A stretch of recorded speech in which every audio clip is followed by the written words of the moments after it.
When Evelyn Harrow stepped off that train in Colorado territory, she wasn't a blushing bride full of hope. She was a punchline. Her own family had sent her west as a joke, a cruel substitute for her beautiful sister, certain the rugged rancher waiting on that platform would take one look at the wrong woman and send her packing.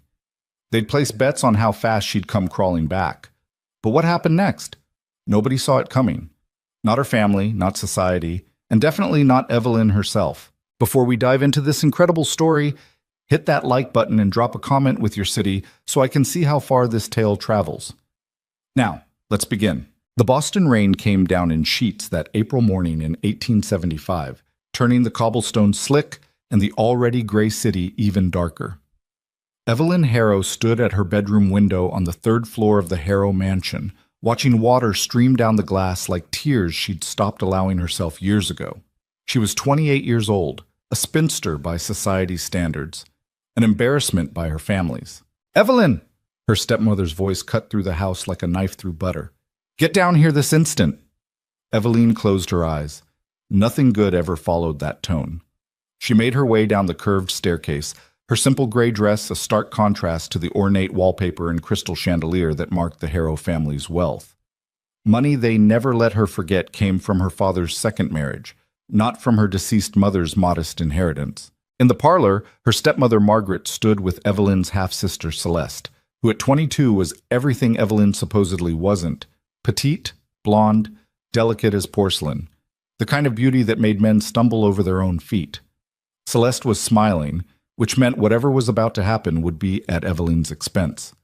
"Sit down," Margaret commanded, gesturing to a chair positioned like an accused person's seat at trial. Evelyn remained standing. Small rebellions were all she had left. Margaret's lips thinned. "Suit yourself? I'll make this brief. You're leaving Boston." The words hung in the air. Evelyn's heart lurched, though she kept her face blank. Years of practice. "A rancher out in Colorado territory has been corresponding with us," Margaret continued, examining her nails as if discussing something as mundane as the weather. "A Mr. Riker Callahan, quite wealthy, from what we understand, owns thousands of acres. He's been writing to request Celeste's hand in marriage." Celeste giggled behind her fan. "Naturally," Margaret went on, "Celeste cannot possibly be expected to bury herself in some godforsaken wilderness. She has prospects here. Real prospects. Thomas Whitmore is about to propose any day now." Evelyn waited. There was more. There was always more. "So we've written to Mr. Callahan accepting his proposal." Margaret's smile could have cut glass. "But we're sending you instead." The room tilted. "What?" "You heard me perfectly well. You'll travel to Colorado as Celeste.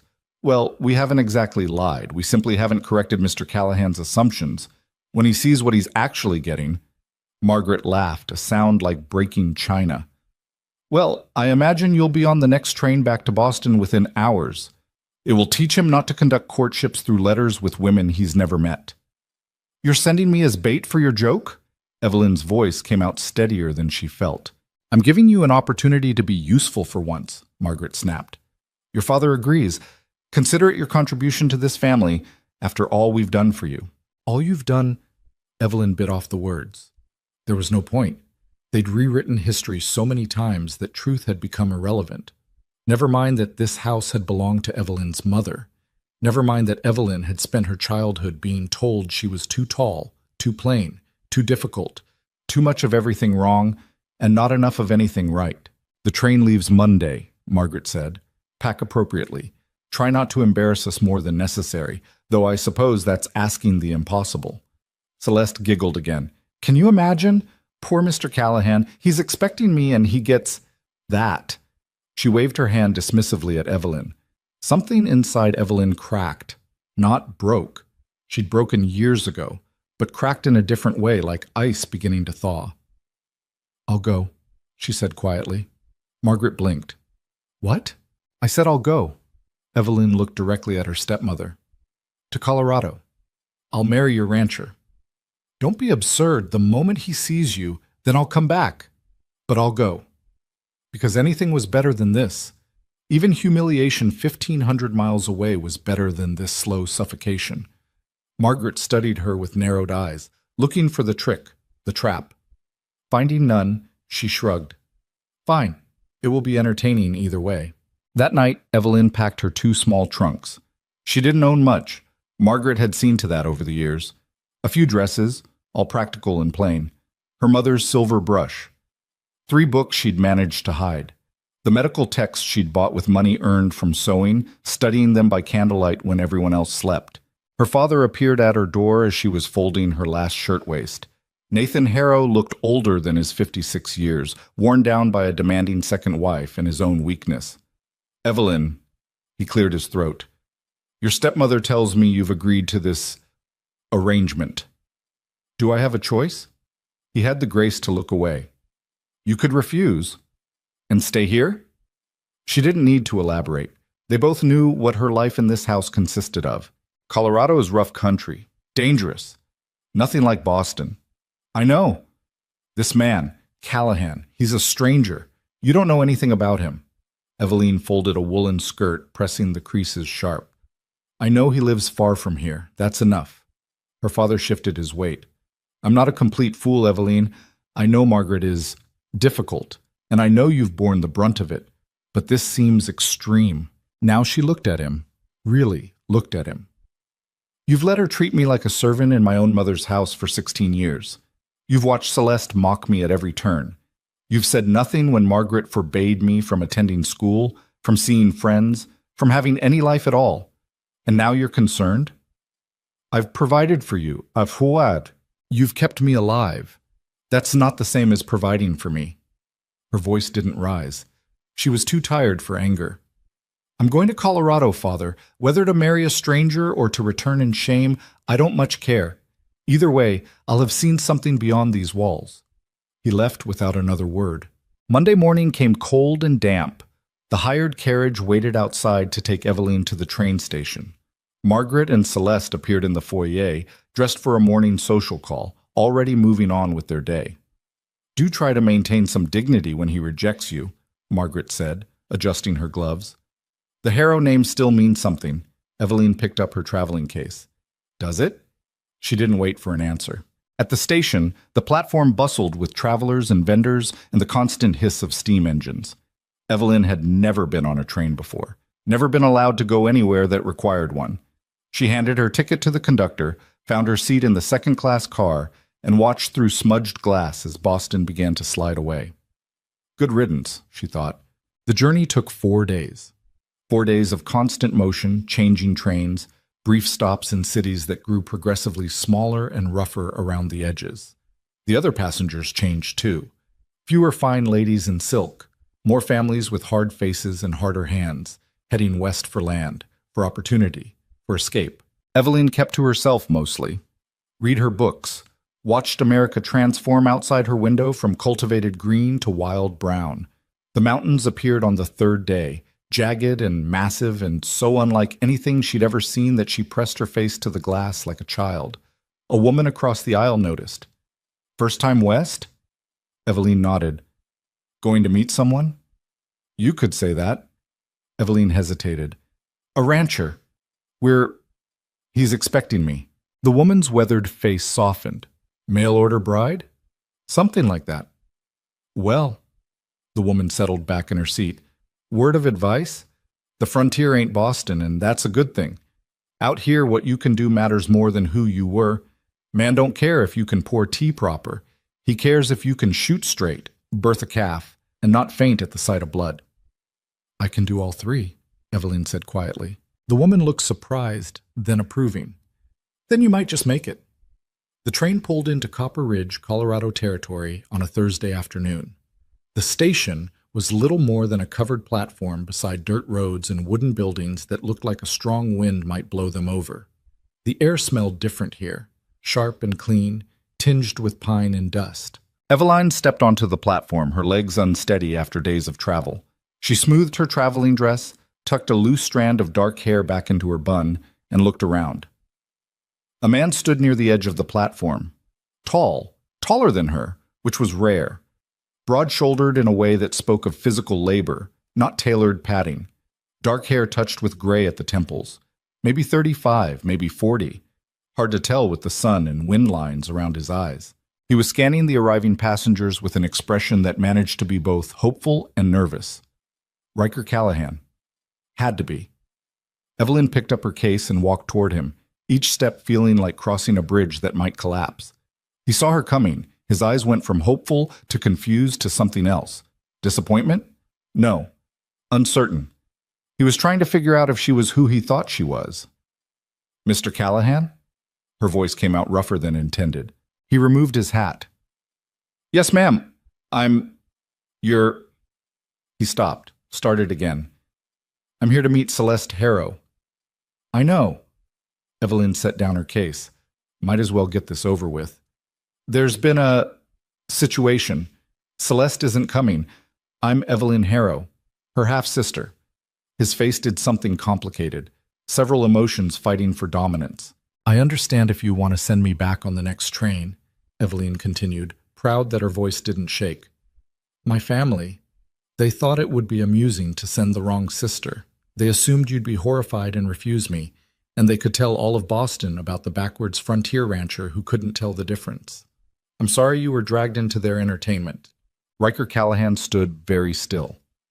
Then he looked at her, really looked at her, not the quick dismissive glance she was used to, but a full examination that took in her height, her plain face, her worn dress, her calloused hands gripping the case handle. They did this as a joke? His voice was quiet, but something dangerous lurked underneath. Yes. Sent you out here knowing I was expecting someone else just to make a fool of me? And me. Mostly me, actually. They find me quite funny. His jaw tightened. What kind of family does that? Evelyn almost laughed. Mine, apparently. A long moment passed. The train whistled behind them, preparing to depart. Last chance for her to get back on, return to Boston, face the smug satisfaction of Margaret and Celeste's cruelty. Well, Riker finally said. Joke's on them, then. Evelyn blinked. I'm sorry? They meant to humiliate us both. I don't particularly care to give them that satisfaction. He picked up her case like it weighed nothing. You came all this way.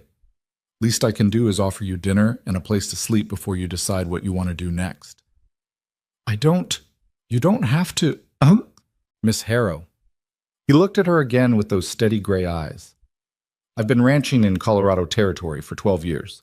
I've dealt with blizzards, droughts, rustlers, and a barn fire that nearly killed me and every horse I owned. Your family's pettiness doesn't rank in my top 10 problems. Come on, my wagon's this way. He started walking, carrying her case, not looking back to see if she followed. Evelyn stood frozen for 3 heartbeats. Then she grabbed her other small trunk and hurried after him. The wagon was functional. Wooden bed, 2 horses that looked better cared for than most people Evelyn knew. Riker loaded her bags, then offered his hand to help her up to the bench seat. His palm was calloused, warm, steady. They rode in silence through town. Copper Ridge wasn't much. A main street with a general store, saloon, blacksmith, small church, scattering of houses. People stopped what they were doing to stare at the wagon passing through. They know about me? Evelyn asked. They know I went to meet someone off the train. Riker kept his eyes on the road. Small town. Everyone knows everything, or thinks they do. They'll talk. They always talk. I stopped caring about that years ago. The ranch sat 5 miles outside town, nestled in a valley with mountains rising purple and massive in the distance. The house was larger than Evelyn expected. 2 stories, solid construction with a wide porch and real glass windows. Barns and outbuildings dotted the property. Cattle grazed in distant pastures. It was beautiful in a stark, honest way that made her chest hurt. Riker pulled the wagon to a stop near the house. This is Copper Ridge Ranch, 3,000 acres, 200 head of cattle currently, hoping to expand. I've got 4 men who work full-time and a few others who help during busy seasons. He helped her down from the wagon, then carried her bags to the porch. I'll have Martha. She comes up from town 3 days a week to cook and clean. I'll have her prepare the spare bedroom upstairs. You can rest, clean up from travel. We'll talk later about what comes next. Mr. Callahan, Riker. Out here, we don't stand on formality. Riker. The name felt strange in her mouth. Why are you being kind to me? He paused with his hand on the door. Why wouldn't I be? Because I'm not who you wanted. I'm not beautiful or charming or refined. I'm too tall and too plain and too... She stopped, hating how easily the familiar words came. To what? To everything they always said I was. Riker set down the bags, turned to face her fully. Miss Harrow, Evelyn, I'm going to tell you something, and you can believe it or not, but it's the truth. I didn't write those letters looking for a pretty face. I wrote them looking for a partner. Someone strong enough to handle frontier life. Someone with a working brain in their head. Your sister, Celeste, her letters were... He paused, choosing words carefully. Pleasant, but empty, like reading a recipe that was all sugar and no substance. Evelyn stared at him. I don't know you, he continued. You don't know me, but I know you traveled 1,500 miles to escape a family cruel enough to use you as ammunition in their jokes. That takes courage. And I know you're standing here now, back straight, not crying or begging or falling apart. That takes strength. He picked up the bags again. So yeah, I'm being kind, because so far you seem like you deserve it. He went inside, leaving Evelyn standing on the porch with her mouth slightly open and her eyes burning with tears she absolutely refused to let fall. The house interior was clean, masculine, sparse, furniture that was functional rather than decorative, no curtains on the windows, a stone fireplace that looked well used. Books on a shelf, actual books, not just decorative spines. Riker showed her upstairs to a small bedroom with a bed, dresser, and washstand. Pumps in the kitchen if you need water, privy's out back. I'll get Martha to bring up some hot water for washing. I can get my own water. Didn't say you couldn't, but you've been on a train for 4 days. Let someone help for once. He left her there. Evelyn sat on the bed, a real bed, not a broken-down cot like Margaret had given her, and looked around the simple room. Sunshine came through the uncurtained window, falling in golden bars across the wooden floor. For the first time in years, she was somewhere her stepmother wasn't. Somewhere Celeste's mocking voice couldn't reach. Somewhere she could breathe without permission. She lay back on the bed and closed her eyes. When she woke, the sun was lower, and there were voices downstairs. Evelyn splashed water on her face from the basin someone had brought up, true to Riker's word, and made her way down. In the kitchen, Riker stood with an older woman who had flour on her apron and shrewd eyes that took in Evelyn's appearance in one sharp glance. This is Martha Fletcher, Riker said. Martha, this is Evelyn Harrow. Miss Harrow. Martha wiped her hands on her apron. Riker says you've had a long journey. Yes, ma'am. Well, dinner's almost ready. You like stew? I like anything I don't have to cook myself, Evelyn said honestly, then winced. Sorry. That sounded like someone who's been doing too much cooking for people who don't appreciate it, Martha finished. Don't worry, girl. I know the type. She shot Riker a look. She's staying in the spare room? For now, Riker said. For now, Evelyn echoed. I haven't decided. We haven't discussed. Eat first, Martha said firmly. Nothing makes sense on an empty stomach. The stew was thick with meat and vegetables and better than anything that had come out of the Harrow kitchen in years. Evelyn tried to eat slowly, with the manners drilled into her, but hunger won. She cleaned her bowl and accepted a second helping without pretense. Riker ate across from her, not talking much, but not uncomfortable with the silence either. Martha bustled around, then excused herself to head back to town before dark. She seems nice, Evelyn said after Martha left. She's the toughest woman I know. Buried 2 husbands and raised 5 kids mostly on her own. Doesn't suffer fools and doesn't pull punches. She approved of me? How do you figure? She gave me a second helping without me asking. That's approval in kitchen language. Riker almost smiled. You know kitchen language? I know a lot of things I'm not supposed to know. Evelyn pushed her empty bowl away. Mr. Call, Riker, we should probably discuss the situation. Probably. My family expects me to return on the next train in disgrace. You'd be well within your rights to send me. This whole thing is mortifying and unfair to you. What do you want to do? The question caught her off guard. What? You, Evelyn, not your family, not what's expected, not what's proper. What do you want? No one had ever asked her that before. Not once in 28 years. I want... She stopped, started again. I don't want to go back to Boston. Then don't. It's not that simple. Why not? Because you were expecting someone else, someone better, someone... Let me stop you right there. Riker leaned back in his chair. I'm going to be honest, and maybe it's not polite, but polite hasn't been working for either of us. Those letters I got, Celeste's letters, they were pretty words about tea parties and fashion and society events, things I don't care about and never will. I wrote back because I'm 37 years old, I live in the middle of nowhere, and I figured a wife would be better than dying alone. Romance seemed like a luxury I couldn't afford. He stood, walked to the window, looked out at his land turning purple in the dusk.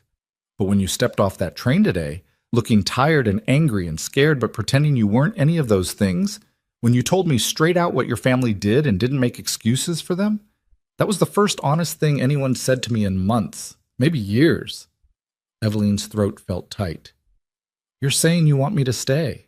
I'm saying I want you to have a choice, real choice, not your family's version of it. He turned back to face her. Stay here. Not as my wife, not yet. Just stay.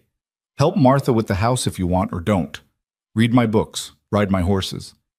Figure out who you are when nobody's telling you you're wrong. And if you decide you hate it here, I'll give you money for a train ticket wherever you want to go. Not back to Boston, unless that's really what you want, but somewhere new, fresh start. Why would you do that? Because someone should have done it for you a long time ago. The tears she'd been holding back all day finally came. Evelyn tried to stop them, mortified, but they kept coming. She covered her face with her hands. She heard Riker move, felt him press a handkerchief into her hand. He didn't try to touch her, didn't offer empty comfort, just gave her space to fall apart. Sorry, she gasped when she could speak. I'm sorry, this is human, Riker said quietly. This is human, and you're allowed to be that. She cried until she was empty. Then she wiped her face, took a shaky breath, and looked at the stranger who'd shown her more kindness in one afternoon than her family had in years. I'll stay, she said. For now, I'll stay. Good, he nodded. Then welcome to Copper Ridge Ranch, Evelyn Harrow. However long you're here, it's yours as much as mine. That night, lying in the small bedroom with moonlight streaming through the uncurtained window and mountain air cool on her skin, Evelyn thought about the woman on the train. The frontier ain't Boston, and that's a good thing. Maybe she was right. Maybe the woman Boston called too much of everything was exactly enough for Colorado. And maybe, just maybe, Evelyn was about to find out who she could be when nobody was telling her who she should be. The first morning, Evelyn woke to roosters crowing and sunlight so bright it hurt her eyes. She'd forgotten to close the curtains, because there weren't any curtains. She lay there for a moment, disoriented, before remembering where she was. Colorado. A ranch. A stranger's house. Not Boston. She dressed quickly in one of her plain work dresses and made her way downstairs.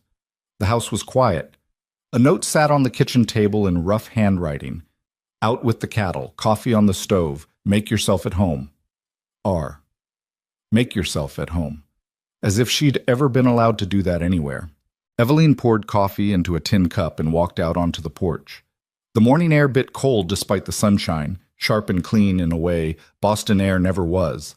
The mountains rose in the distance, snow still capping their peaks even though it was late April. Closer, she could see the barns, the corrals, cattle moving like slow brown rivers across the grassland. A rider appeared on the horizon, growing larger as he approached. Riker, sitting easy in the saddle like he'd been born there. He reined in near the porch, tipped his hat. Morning. You sleep all right? Better than I have in years, actually. Something flickered in his expression. Good. You eat? Just coffee. Martha left eggs and bread in the pantry. Help yourself. He swung down from the horse, tied the reins to the porch rail. I've got to ride fence line today, check for brakes. You'll be all right here on your own? I've been on my own most of my life. I'll manage. He studied her for a moment, then nodded. If you need anything, ring the bell by the barn. Someone will hear it. I won't need anything. Probably not. He untied the horse, prepared to mount again, then paused. Evelyn, you don't have to prove anything here. You can just be. He rode off before she could figure out how to respond to that. The day stretched out strange and empty. Evelyn was used to being busy, scrubbing floors. Margaret insisted were dirty, mending Celeste's endless wardrobe, cooking meals for a family that complained about everything she made, keeping herself useful enough that they couldn't justify throwing her out entirely. Here, there was nothing she had to do. No one watching to criticize. No tasks assigned with impossible standards. She wandered through the house first, careful not to touch too much, still feeling like an intruder. The parlor had comfortable furniture worn from use, not for show. The office held a desk buried under paperwork, ledgers, maps. The bookshelf made her stop. Agricultural texts, a few novels, poetry. Walt Whitman, which surprised her. A man who read Whitman wasn't quite what she'd expected. Outside, she explored the barns. The horses nickered at her approach. She counted 6 of them, all well fed, their stalls clean. Someone cared about these animals. The tack room smelled of leather and oil. Everything had its place, everything maintained. She found the chicken coop, collected eggs even though no one had asked her to, carried them back to the kitchen in her apron, made herself bread and eggs, ate standing at the counter because sitting alone at that big table felt too strange. By noon, she'd run out of things to explore. She stood on the porch again, looking out at all that empty land, and felt something crack open in her chest. Space. Actual space, not just physical, but something deeper. Room to breathe without someone monitoring every breath. It terrified her. She was still standing there when a wagon rattled up the drive. Martha climbed down, carrying a basket. "Afternoon. Figured you might want some company." "You don't have to." "Ashah." "I know I don't have to. I want to." Martha headed for the kitchen without waiting for permission. "Come on, let's make bread.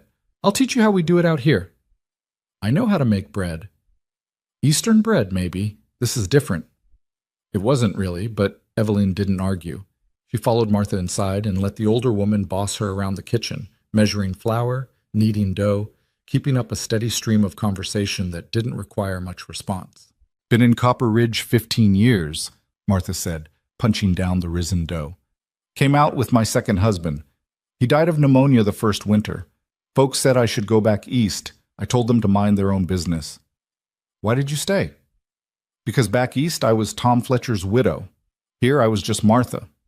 Could be whoever I wanted." She shaped the dough into loaves. "You running from something or towards something?" The question was casual, but Martha's eyes were sharp. "Both, maybe. I don't know yet." "Fair enough." Martha wiped her hands on her apron. "Riker's a good man. Bit rough around the edges, keeps to himself too much, works himself half to death. But he's decent. Won't lie to you, won't cheat you, won't raise a hand to you." I wasn't worried about that. "You should be. Some men out here, they think a woman's just property they can order from a catalog. Riker's not like that. He's lonely, not desperate. There's a difference." Eveline set the loaves in the pan. "He told me I could leave whenever I wanted, offered to pay my way." "That sound like a man who wants to trap you?" "No." "Then maybe give this place a chance. Give yourself a chance." Martha moved to the stove, started coffee. "What did you do back in Boston, before all this?" "Mostly whatever my stepmother told me to do." "Before that? What did you want to do?" No one had ever asked that either. "I wanted to study medicine. Be a doctor, maybe, or a nurse. But women out here do all kinds of things they don't do back east," Martha interrupted. "We've got no choice. Doctors half a day's ride away on a good day. Can't wait for permission when someone's bleeding out or burning with fever. You know medicine?" "I studied what I could. Books mostly. I helped deliver my neighbor's baby once when the midwife couldn't get there in time." Martha's eyebrows rose. "Baby make it?" "Both of them did." "Then you know more than most." Martha poured 2 cups of coffee, handed one to Eveline. "Keep studying. People here will need you." "I'm not staying. I don't know if I'm staying." "Sure." Martha's smile said she didn't believe that for a second.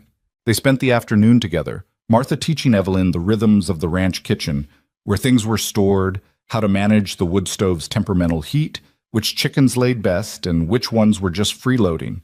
It was easy, comfortable in a way that made Eveline's chest ache because she'd never had this with her own mother, who died when Eveline was 10. Never had it with Margaret, who'd made sure Eveline knew she was an obligation, not family. Riker returned as the sun started its descent, dusty and tired. He stopped short when he saw the bread cooling on the counter, the kitchen clean, the coffee fresh. Martha came by, Eveline said quickly. I hope that's all right. We made... It's fine. It's good. He looked like he wanted to say more, but didn't. Just washed up at the pump, poured coffee, sat at the table with a weariness that spoke of hard physical work. Martha gathered her things. I'll be back Friday. You need anything before then? Send word. After she left, the house fell quiet again. Eveline sliced bread, buttered it, set it in front of Riker without asking if he wanted any. He ate 3 slices without speaking. Long day? She finally asked. Found a break in the north fence. Took hours to fix. Lost 2 head of cattle through it before I got there. That's bad? That's expensive. Can't afford to lose cattle to carelessness. He rubbed his face. Sorry, not your problem. I don't mind hearing about it. He looked at her surprised. What? Nothing. Just Celeste's letters never asked about the ranch, about the work. It was all about Boston, society, parties I've never been to and never will attend. I'm not Celeste. No, you're not. He said it like that was a good thing. They fell into an unexpected pattern over the next week. Riker worked from before sunrise to after sunset, managing cattle, fixing fences, dealing with the endless demands of keeping 3,000 acres running. Eveline kept to the house mostly, reading his books, helping Martha when she came by, slowly learning the shape of her days when no one was dictating them. But she noticed things. The ledgers in the office, numbers that didn't quite add up. The supplies running low. The way Riker pushed himself past exhaustion every single day. On Thursday, she found him in the office after dinner, bent over the books with a pencil and a frown that carved lines into his forehead. What's wrong? He looked up, startled. Nothing, just numbers. Can I see? You don't have to. I'm good with numbers. Let me see. He hesitated, then pushed the ledger toward her. Eveline scanned the columns, the expenses, the income, the debts. It took her 10 minutes to find the pattern. You're paying too much for feed. What? Here, she pointed. And here. The supplier in Denver is charging you almost double what you should be paying. There's a mill in Colorado Springs that would cost half as much, even with shipping. Riker stared at the numbers. How do you know that? I read the agricultural journals in your parlor. They list prices. She flipped to another page. And you're losing money on the cattle sales. You're selling at the wrong time of year. If you waited until fall when prices are higher, I can't wait until fall. I need the money now to pay debts. What if you sold half now, half in fall? The fall sales would make up the difference, and then some. He looked at her like she'd started speaking another language. You figured that out from my ledgers? It's basic accounting. It's more than I've managed in 6 months. He sat back, ran a hand through his hair. In Boston, what did you do? Really? Kept my father's books for years before Margaret forbade it. She said it wasn't appropriate for a woman. But I used to help him manage his investments, track his business expenses. I was good at it. Why did he let her stop you? Because it was easier to keep Margaret happy than to fight for me. The bitterness in her voice surprised even her. Riker was quiet for a moment. Their loss is my gain, then. I'm not saying I should. Would you look at the books? Really look at them? See where else I'm hemorrhaging money? He stood, gestured to the desk. Please. I'm a rancher, not an accountant. I know cattle and horses and land, but this... He tapped the ledger. This defeats me every time. You want me to manage your finances? I want you to stop me from running this ranch into the ground through sheer ignorance. It was the first time anyone had asked her to use her mind for something other than figuring out how to stay out of the way. All right, she said quietly. I'll look at them. She stayed up past midnight that night, going through 3 years of ledgers by lamplight. The picture that emerged made her angry. Riker wasn't a bad businessman. He was being cheated by half his suppliers and didn't realize it because he trusted people to deal honestly. The frontier might value straight talk, but there were plenty of men willing to take advantage of someone too busy working to watch the numbers. The next morning, she presented him with a list over breakfast. You need to change suppliers for feed, change your selling schedule, and fire your livestock broker in Denver. He's skimming off the top. Riker's coffee cup stopped halfway to his mouth. Jim Morrison. I've worked with him for 5 years. And he's been stealing from you for 5 years. Look at the percentages. Compare them to standard broker fees. He's taking almost double.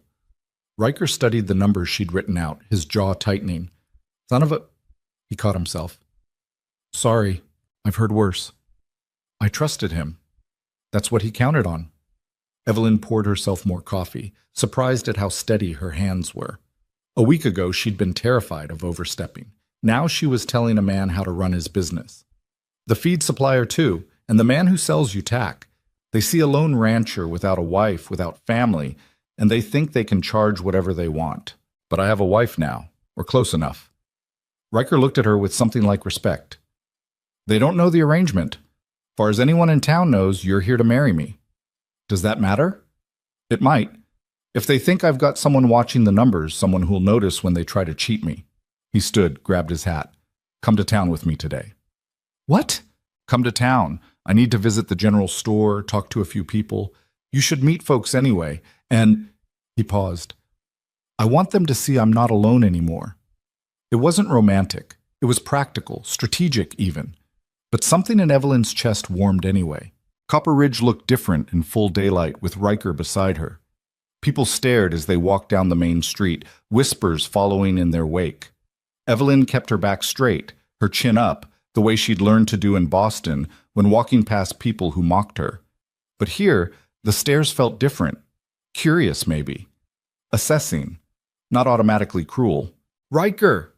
A man emerged from the general store, balding and round with a salesman's smile. Heard you brought someone back from the station. This must be Evelyn Harrow, my fiancée. Riker's hand settled at the small of her back, proprietary but not possessive. Evelyn, this is Harold Briggs, runs the general store. Miss Harrow, welcome to Copper Ridge. Harold's eyes traveled over her, calculating. Pleasure to meet you. Mr. Briggs, Evelyn kept her voice neutral. I understand you supply the ranch with feed. For several years now, yes. At what rate per hundredweight? Harold blinked. I'd have to check my records. Because I've been reviewing the ranch accounts, and your prices seem significantly higher than market rate.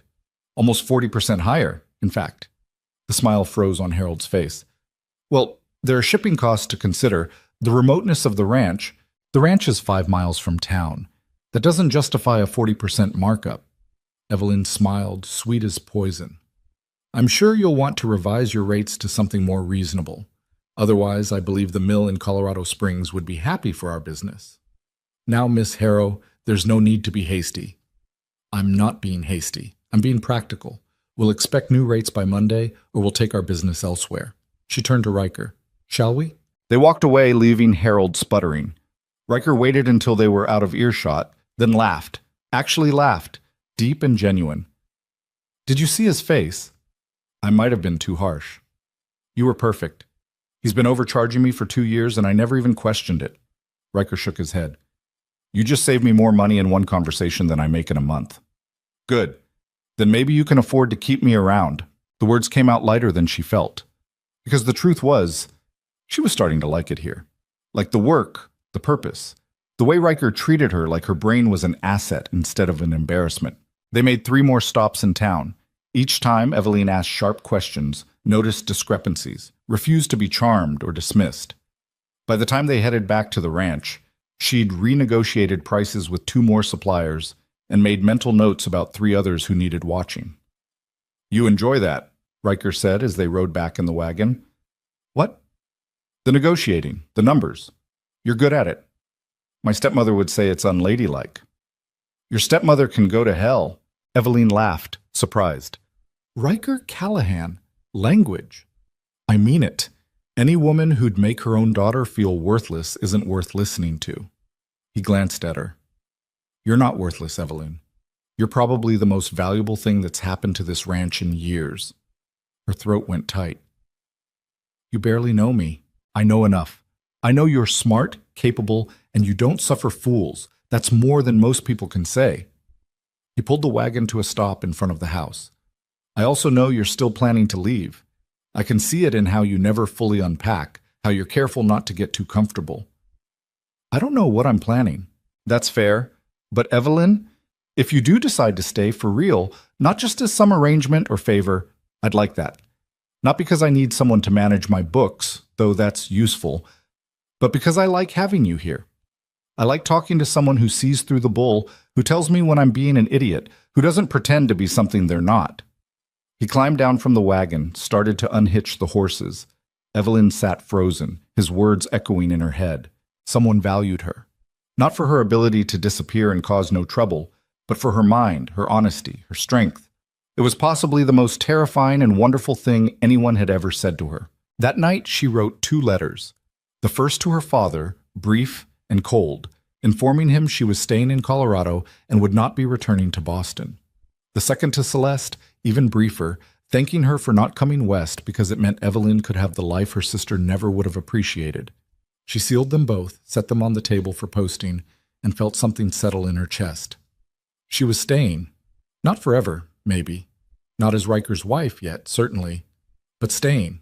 The decision felt like stepping off a cliff, or maybe like finally landing after years of falling. She couldn't quite tell the difference. The letters went out on Monday, and by Wednesday, Evelyn had almost convinced herself she'd made a mistake. Not about staying, that felt right in a way few things in her life ever had, but about announcing it so definitively. What if Riker changed his mind? What if she couldn't actually handle frontier life long term?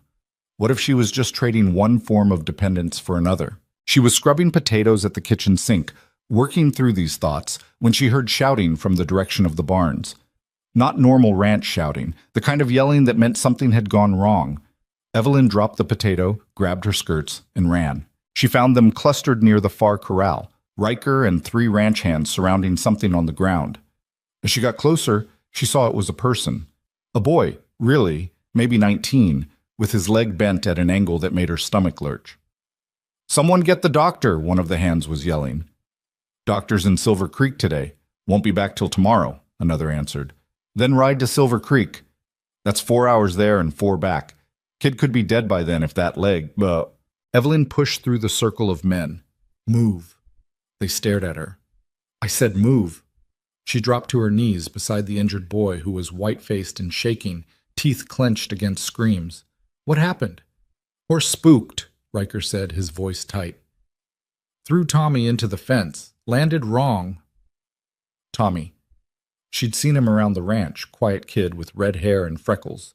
He looked at her now with eyes glazed with pain. "Miss Harrow, you shouldn't—" One of the hands started. "Shut up." Evelyn was already running her hands along the boy's leg, gentle but firm, feeling for the break. There. Tibia, clean break from what she could tell, but the bone hadn't punctured through. That was good. "Tommy, can you hear me?" "Hurts," he gasped.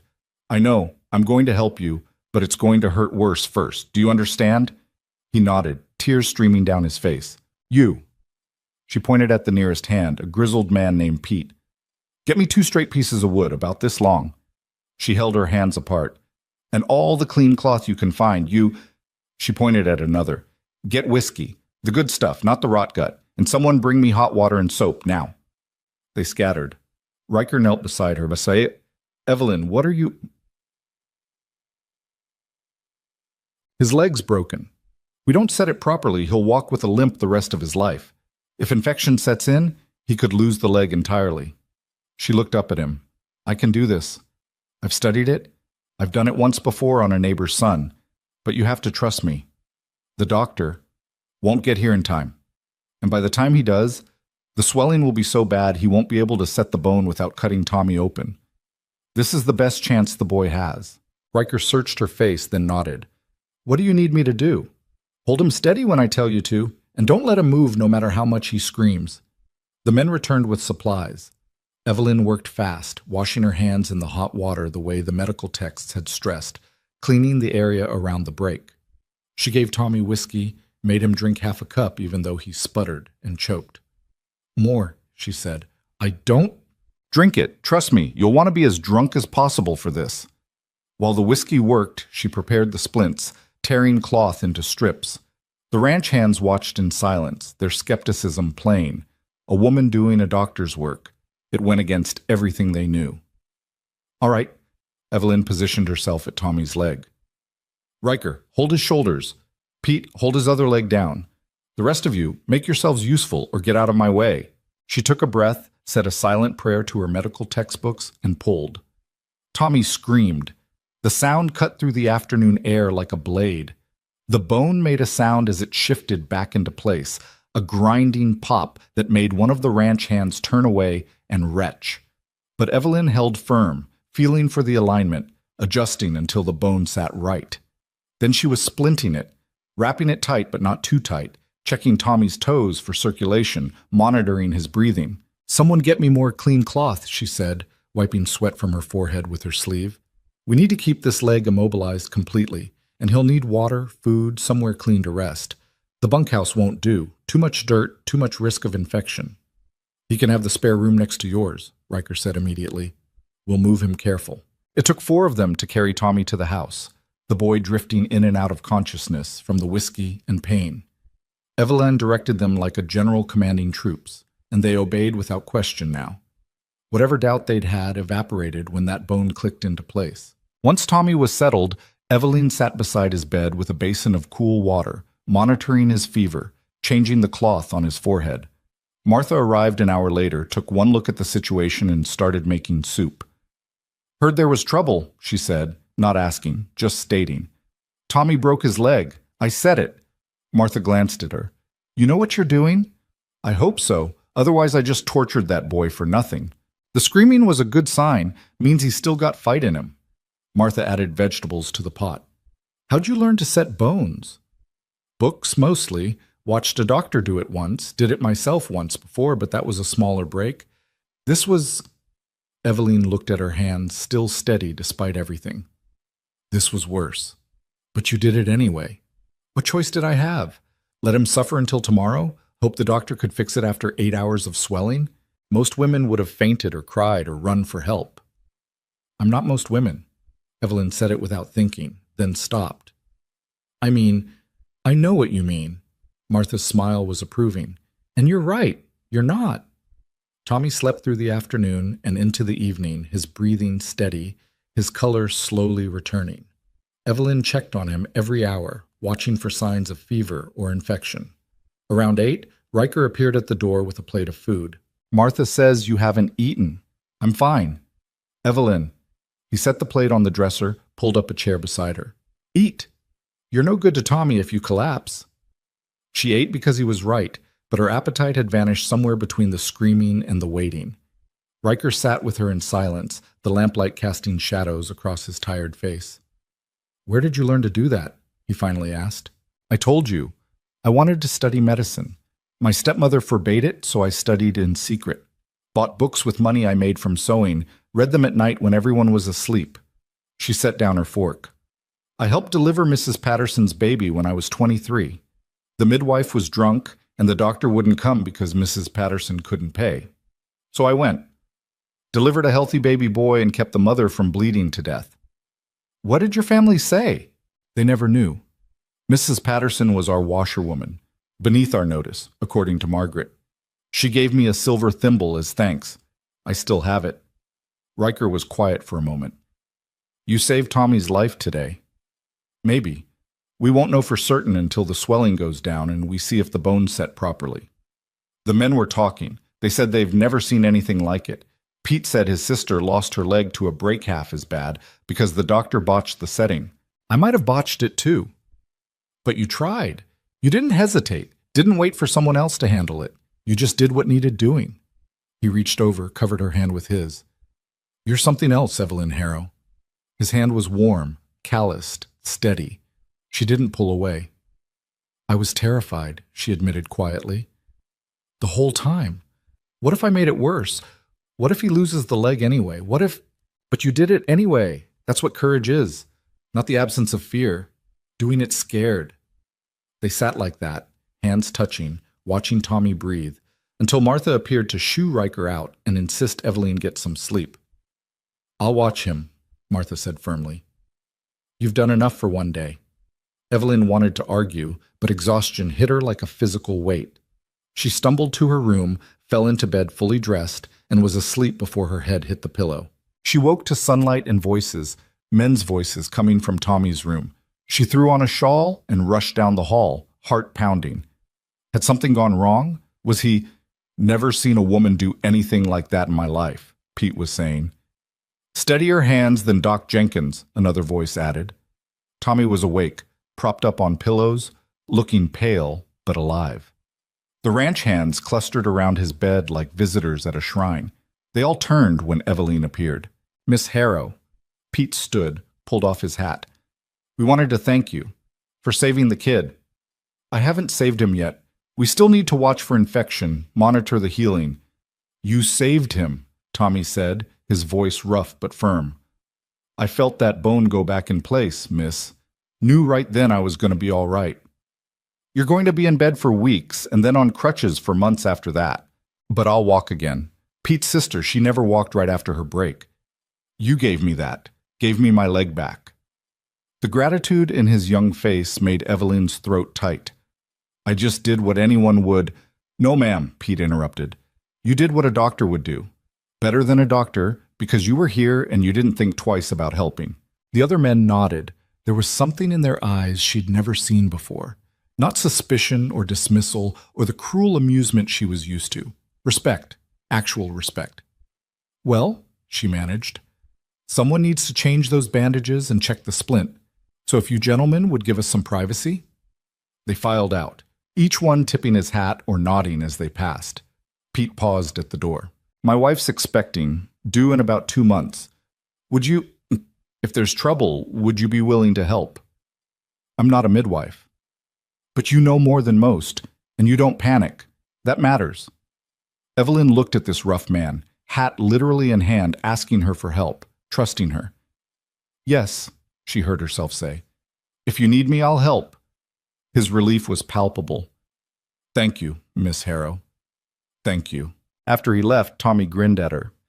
You're famous now, miss. The woman who set bones and didn't faint. I still might faint, just delayed reaction. Nah, you're tougher than that. He shifted, winced. Is it true you're going to marry Mr. Callahan? I don't know. Why? But... Because if you do, you'll be good for this place. Ranch needs someone like you. Boss works himself to death, doesn't trust easy, keeps everything locked up tight. But you're different. You see things, fix things. He closed his eyes, tired already. You belong here, Miss Harrow. More than you probably think. She sat with him until he dozed off, thinking about belonging. She'd never belonged anywhere. Not in her mother's house after her mother died. Not in her father's house after he remarried. Certainly not in Boston society that had labeled her lacking from the moment she grew too tall and too plain to fit their mold. But here, in this rough frontier town, in this house that smelled of coffee and leather and wood smoke, maybe here she could belong. If she was brave enough to let herself. Over the next 2 weeks, something shifted in Copper Ridge.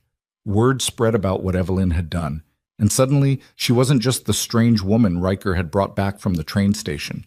She was the woman who'd saved Tommy Grant's leg, the woman who knew medicine, the woman you went to when you needed help.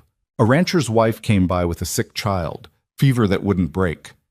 Eveline made a poultice from herbs Martha helped her identify, showed the mother how to keep the fever down. The child recovered. A cowboy cut his hand badly on barbed wire. Eveline cleaned it, stitched it closed with steady hands, and thread from her sewing kit, taught him how to keep it clean. No infection. An old woman in town fell and couldn't get up. Eveline suspected a hip fracture, immobilized it, arranged for her to be transported to a doctor in Denver. The woman survived. Each time, Eveline expected someone to question her authority, to demand a real doctor. But real doctors were scarce in Colorado territory, and the ones around were often drunk or incompetent or simply too far away to matter. What Eveline offered was something more valuable, immediate care from someone who actually knew what she was doing. Riker watched all of this with an expression she couldn't quite read. Pride, maybe. Concern, too. She was using his supplies, his house, his resources to help people who often couldn't pay. I can stop, she told him one evening after she'd spent 3 hours with a difficult childbirth in town. If it's too much, if it's costing you, don't stop. He said it firmly. This is good. You're helping people. The ranch can afford some bandages and medicine. Some of them pay me. Not much, but... She showed him the small collection of coins and trade goods. Mrs. Patterson gave me eggs. The Johnsons gave me a chicken. Pete's wife made me a quilt. Then you're doing better than most doctors.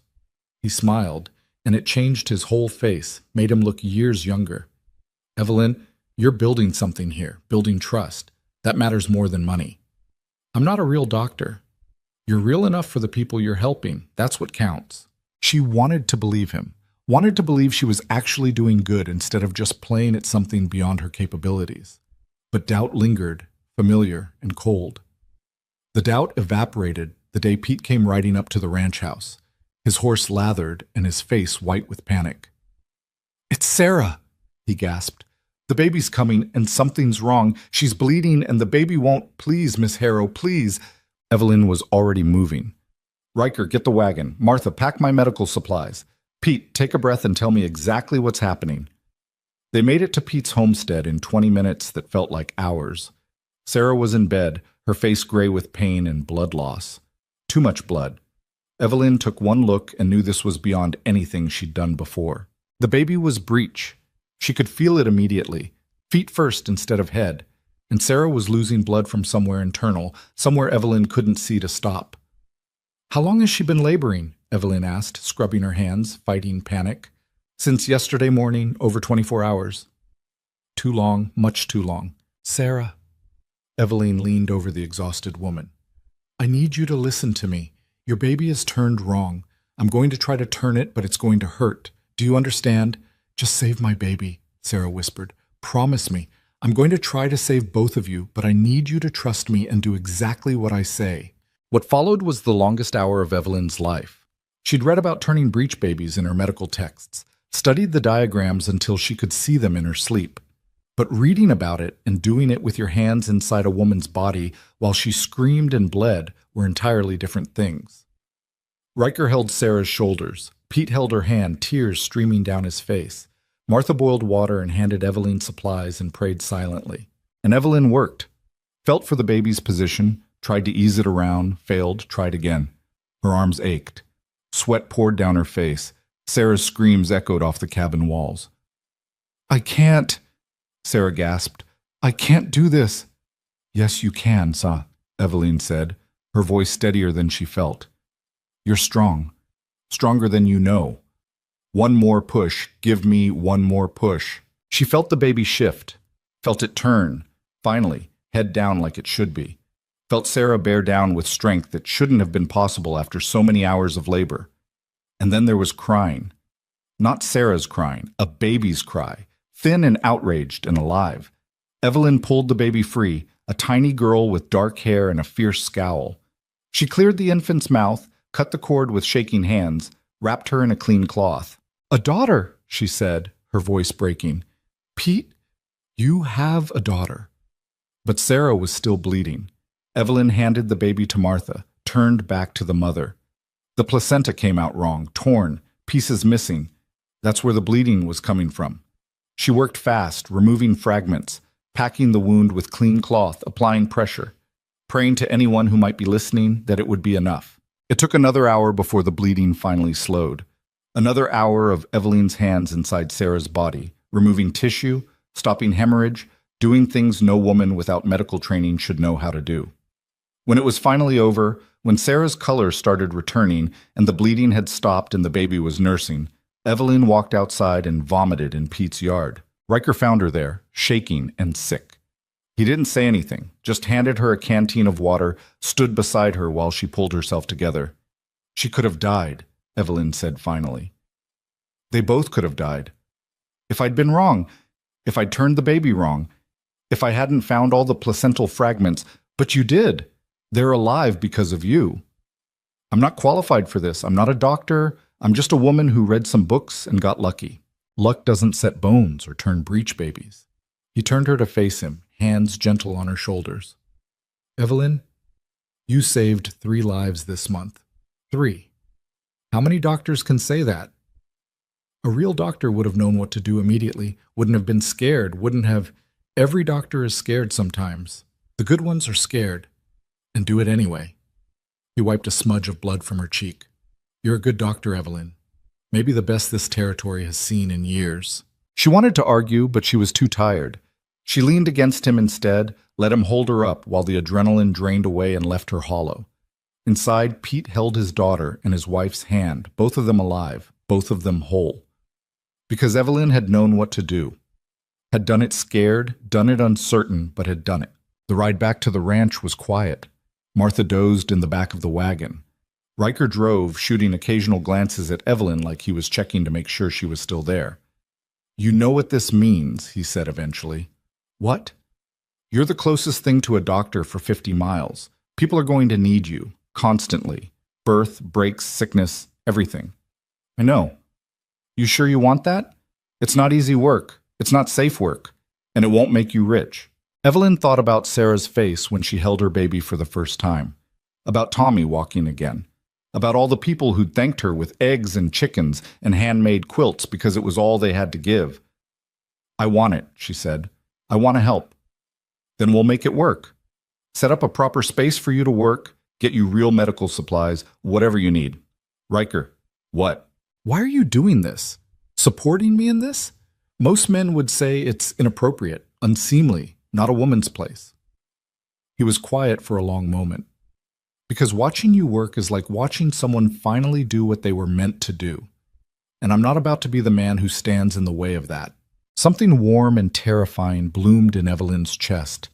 This man she barely knew, this stranger who'd become less strange with each passing day, was giving her something no one ever had, permission to be exactly who she was. "Thank you," she whispered. "Don't thank me. Just keep saving lives and making me look good by association." She laughed, surprising herself.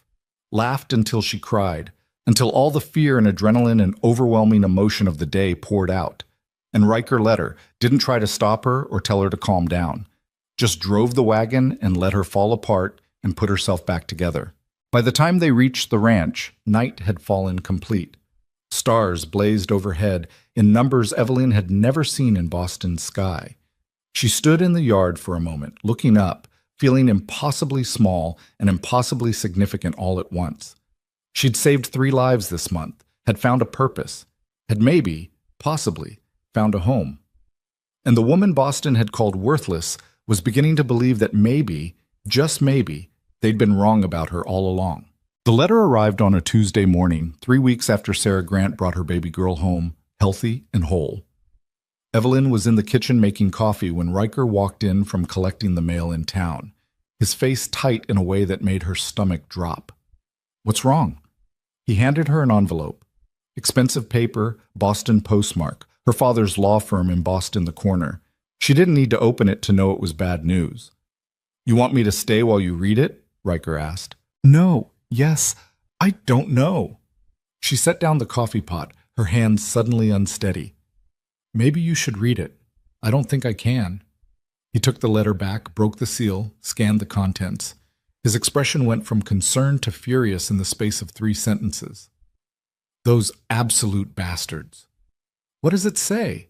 "They're threatening to sue me for fraud, claiming I misrepresented myself in correspondence, that I lured Celeste under false pretenses with intent to—" He stopped, jaw clenched.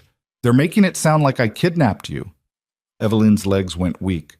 She sat down hard in the nearest chair. "They can't do that. I came willingly. They're the ones who sent me. They're saying you were coerced, that you wrote to them saying you wanted to come home, but I'm keeping you here against your will." He looked at her. "Did you write that?" "No, I wrote them once, weeks ago, saying I was staying, that's all. They're also threatening to go to newspapers, make this a scandal. Rich Boston family, innocent daughter, trapped by frontier con man." Riker crumpled the letter in his fist. "They want to destroy me before anyone can question their version of events." "Why would they do this? They sent me here as a joke. They wanted me gone." "Because their joke backfired." Martha's voice came from the doorway. Neither of them had heard her come in. "Word travels, even from Colorado to Boston. People talk, and I'm betting someone back east heard about the woman out here saving lives, helping people. About how you're not the humiliated reject they sent away. You're thriving." Evelyn stared at her. "They're doing this because I'm not miserable?" "They're doing this because you made them look bad by succeeding. They wanted you to fail, come crawling back, prove you were as worthless as they always said." Martha set her basket on the table. Instead, you proved them wrong. That's unforgivable to people like that. Riker paced the kitchen like a caged animal. They mention investigations, legal proceedings, say they've contacted authorities about potential mail fraud and misrepresentation. This could ruin everything I've built here. Then we fight back, Eveline said quietly. Both of them looked at her. We tell the truth. All of it. What they did, why they did it, how they used me as entertainment. She stood, feeling something cold and hard settle in her chest. They want a scandal? I'll give them one they'll never forget. Evelyn, Riker started. No, I'm done being quiet. Done letting them control the narrative. She grabbed paper and pen from the desk. I'm going to write down everything, every cruel thing Margaret said, every time Celeste mocked me, every year of being treated like a servant in my own mother's house, and then I'm going to send it to every newspaper in Boston and Denver and everywhere in between. They'll call you a liar. Let them try. I have witnesses. Mrs. Patterson, who they treated like dirt. The servants they dismissed without references because Margaret was in a bad mood. My father's business partners who saw how they treated me. Her hand was already moving across the paper. I'll expose them for exactly what they are. Cruel, petty people who sent their own daughter away as a punchline. Martha nodded approvingly. Now you're thinking like a frontier woman. They'll fight dirty, Riker warned. So will I. I learned from the best, after all. 16 years of watching Margaret manipulate and scheme taught me plenty. Evelyn kept writing, years of suppressed anger flowing through her pen. The difference is, I have the truth on my side. She worked through this morning, filling page after page with documented cruelty. Dates, witnesses, specific incidents. The time Margaret had locked her in the cellar for speaking out of turn. The dinner party where Celeste had deliberately spilled wine on Evelyn's only good dress, then laughed while their guests mocked her. The year her father had forgotten her birthday entirely because Margaret said it wasn't important. When she finally set down the pen, she had 20 pages of meticulous, devastating truth. I need to add something, Riker said, reading over her shoulder. About the ranch, about what you've done here, so people know you're not some helpless victim. Will that help? It'll show them they picked the wrong woman to mess with. They spent the afternoon crafting additional letters. One to the Denver newspaper detailing Evelyn's medical work. One to the territorial governor's office, explaining the situation and requesting official documentation of her residency and contributions. One to her father's business associates, men who'd known her mother, appealing to whatever decency they might still possess. This is going to explode, Martha said, reading the drafts. You know that, right? Boston society is going to tear itself apart over this. Good, Evelyn said flatly. They might come after you harder, hire investigators, dig up dirt, try to discredit you however they can. Let them. What are they going to find? That I studied medicine without permission? That I worked for free helping people? That I'm living unmarried with a man who's treated me with more respect in 3 months than my family did in 28 years? She looked at Riker. Unless that last part bothers you. The only thing that bothers me is that it took this long for you to fight back. He collected the letters, prepared them for posting. I'll take these to town now. Get them sent before you change your mind. I won't change my mind. After he left, Evelyn sat at the kitchen table feeling strangely calm. She'd just declared war on her own family, burned bridges that were already crumbling, guaranteed that Boston society would be talking about her for months, and she didn't care. You're smiling, Martha observed. Am I?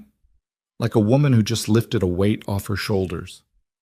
I spent my whole life being afraid of them. Afraid of what they'd say, what they'd do, how they'd punish me. And now I've done the worst thing I could possibly do. Told the truth about them, and I feel... She searched for the word. Free. Freedom looks good on you. The responses started arriving within 2 weeks. First came a telegram from her father, brief and cold. What you've done is unforgivable. You are no longer my daughter. Evelyn read it twice, waiting to feel something. Pain, regret, loss. But all she felt was relief. Good, she said aloud, and used the telegram to light the stove. Next came letters from Boston newspapers, requesting interviews and additional details. Word had spread fast.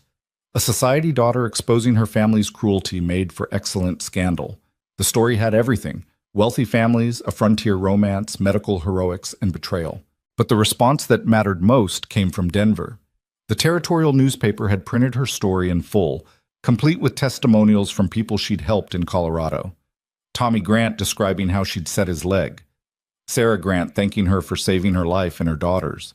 Pete and Martha and half a dozen others attesting to her character and her work. The headline read, "Boston's Loss, Colorado's Gain, the remarkable Eveline Harrow." Riker brought a copy back from town, along with news that half the territory was talking about it. "You're famous," he said, spreading the paper on the table. "I'm notorious. There's a difference. The good kind of notorious. People here are proud of you, proud that you stood up to those Eastern snobs and showed them what real strength looks like." Eveline read the article, seeing her own words printed in black and white for everyone to read. Her throat went tight. "This is really happening. This is really happening." He sat beside her. "How do you feel?" "Terrified, relieved, angry, triumphant, all of it at once." She looked at him. "Your name is in here too. They're going to come after you now, you know. Call you a fortune hunter, a con man, whatever they can think of. Let them. I've been called worse." He took her hand, the gesture becoming familiar now. "Besides, they can't hurt me. I don't care what Boston thinks. Never have." "But they could damage your reputation here, make it harder to do business." "Eveline, look at me." He waited until she met his eyes. "You saved 3 lives this month. You've helped more people in 3 months than most do in a lifetime. You've taken my failing ranch and turned it profitable. If anyone in this territory believes Boston gossip over what they've seen with their own eyes, they're idiots, and I don't want their business anyway." She wanted to believe him, wanted to believe this wouldn't all come crashing down. The crash came 3 days later, but not from the direction she expected. She was in town buying medical supplies when she heard the commotion outside the general store. Raised voices, a crowd gathering. She pushed through to find a stranger on the main street. Eastern clothes, expensive boots, holding up a newspaper like a weapon. "Outrageous lies and slander," he was shouting. "The Harrow family has been pillars of Boston society for generations, and this woman, this ungrateful, delusional woman, has fabricated these stories to cover her own shameful behavior." Eveline's stomach dropped. She recognized him from her father's business dinners. Robert Winters, one of Margaret's cousins. They'd sent him as their champion. "She wasn't kidnapped. She was rescued from a life of degradation," Winters continued, addressing the growing crowd. "Living in sin with a man who lured her here under false pretenses, practicing medicine without license or training, putting innocent lives at risk with her dangerous incompetence." "That's a lie," Martha's voice rang out. The crowd parted for her. "I've watched this woman save lives your fancy Boston doctors wouldn't have bothered with. She set Tommy Grant's leg when your kind of doctor would have taken it off." An isolated incident that proves nothing except reckless endangerment. Reckless endangerment? Tommy himself pushed forward, still on crutches, but walking. "I can walk because of her. My sister lost her leg to a real doctor who butchered the setting. Miss Harrow knew what she was doing." "And what about the baby she delivered?" Sarah Grant appeared, infant in her arms. "Your doctors would have let us both die because we couldn't afford their fees. She saved us. Both of us." Winter's face reddened. "These people have been manipulated, deceived by a woman who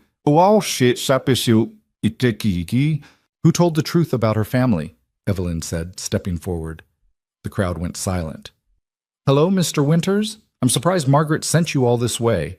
Though I suppose she couldn't come herself, too afraid of having to face the people she spent years tearing down. You will address Mrs. Harrow with respect."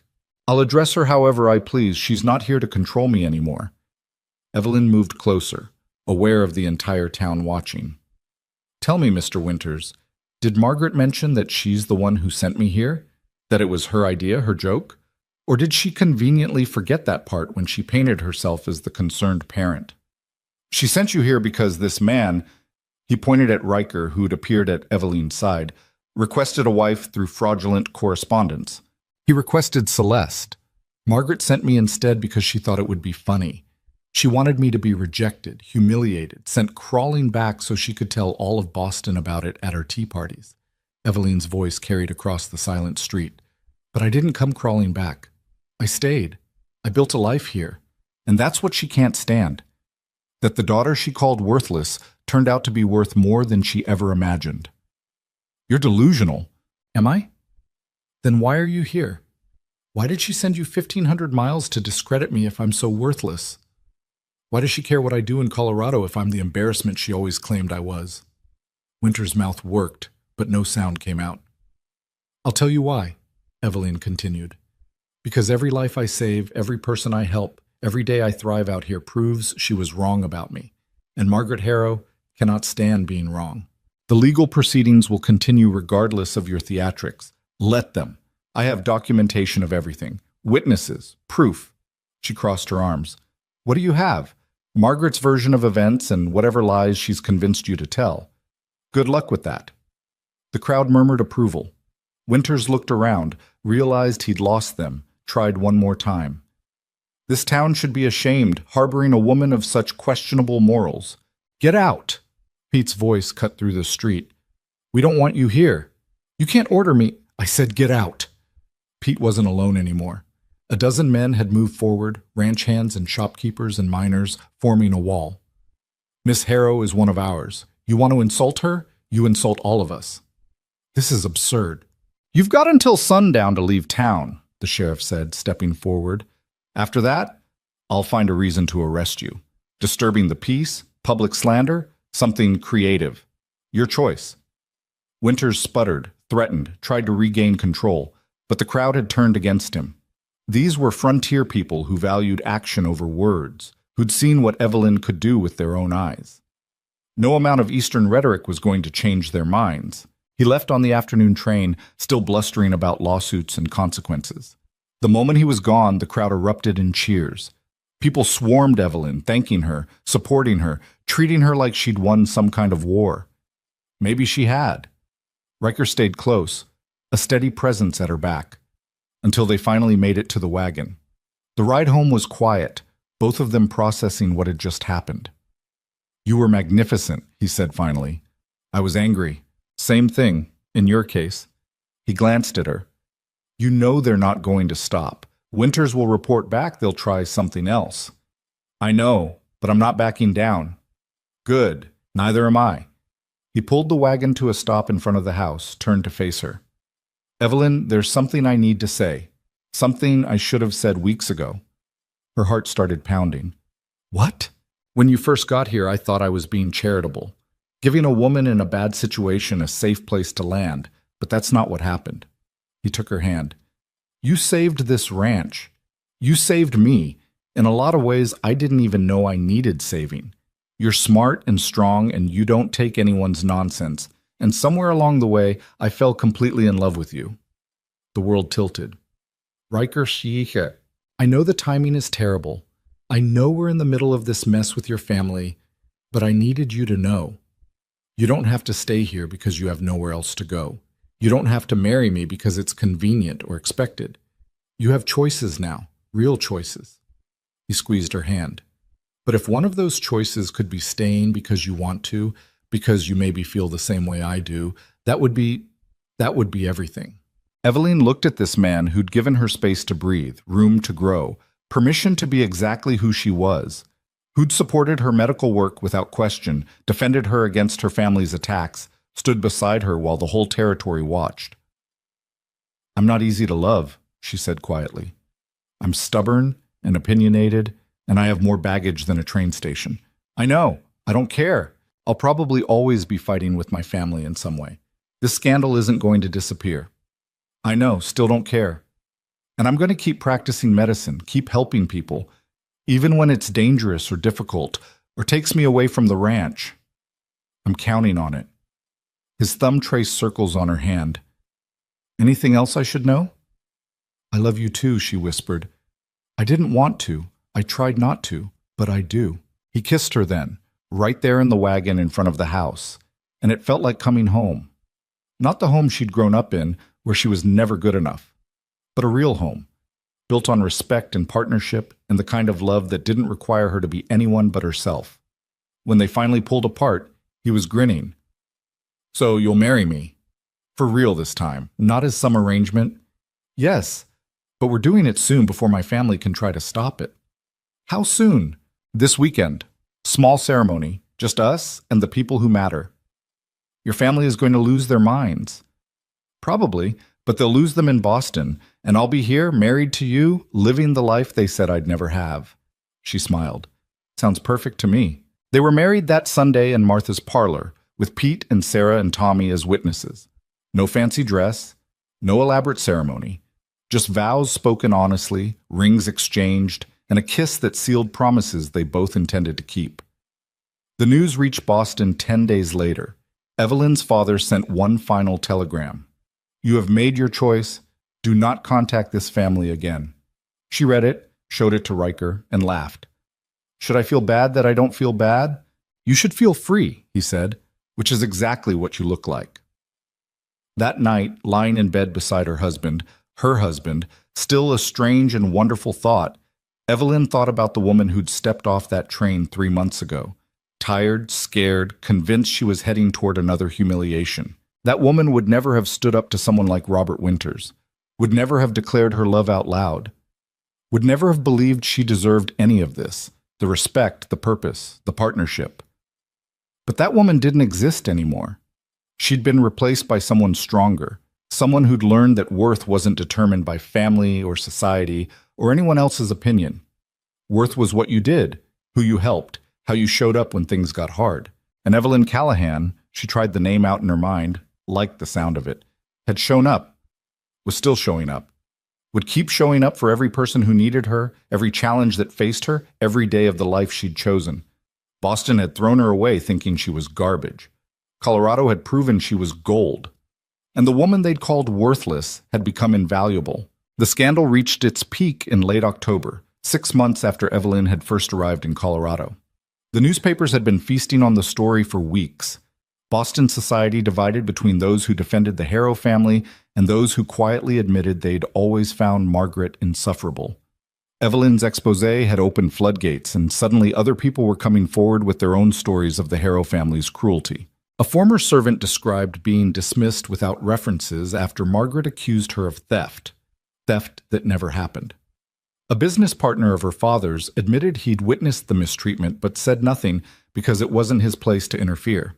Mrs. Patterson, the washerwoman whose baby Evelyn had delivered, wrote a letter to the Boston Herald detailing years of condescension and abuse from a family that considered themselves her betters. The portrait that emerged wasn't pretty, and Margaret Harrow, who'd spent decades cultivating an image of refinement and grace, was watching it crumble to dust.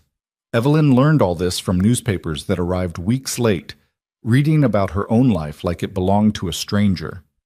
She was hanging laundry on the line behind the house when Riker brought the latest batch from town, his expression unreadable.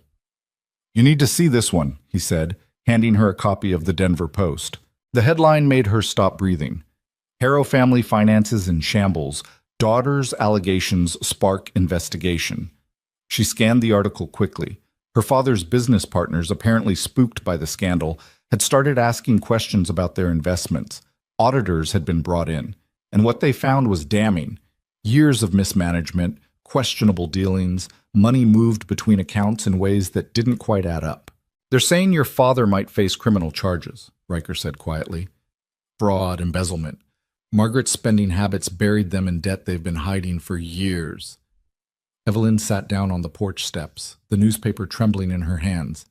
"I didn't want this." "Didn't you?" She looked up at him, startled. "What?" "You exposed them. You had to know it wouldn't stop with just embarrassment." He sat beside her, not touching, giving her space. "I'm not saying you did anything wrong. They earned every bit of this. But don't pretend you didn't know it would have consequences." He was right. Some part of her had known, had wanted them to hurt the way they'd hurt her for years. And now they were hurting, publicly, devastatingly, completely. "Does that make me a bad person?" she asked. "No, it makes you human." He took her hand. "You're allowed to feel complicated about this. You can be glad they're getting what they deserve and still feel guilty about it. Both things can be true." That night, Evelyn lay awake thinking about her father. Not the weak man who'd let Margaret control everything, but the father from before, the one who'd taught her numbers when she was 6, who'd smiled when she'd solved complex equations, who'd promised she could be anything she wanted. That man had died somewhere along the way, replaced by someone who chose an easier life over his own daughter. She mourned him, even as she refused to forgive him. The next letter arrived in early November. Not from Boston this time, but from Celeste. Evelyn almost threw it away unread, but curiosity won. The handwriting was messier than usual, the words rushed and desperate.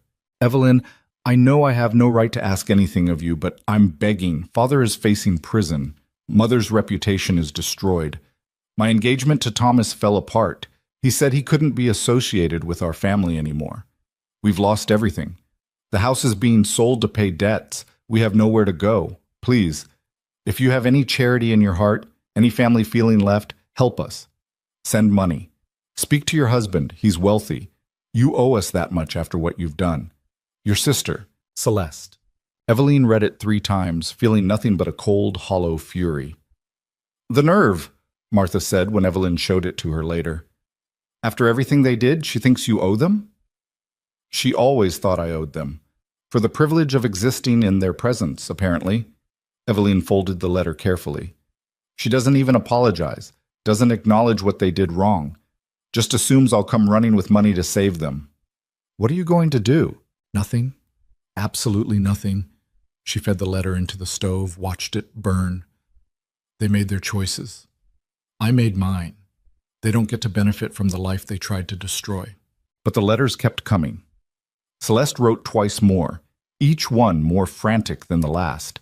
Her father wrote once, a stiff, formal thing that came as close to an apology as his pride would allow, but still asked for financial assistance.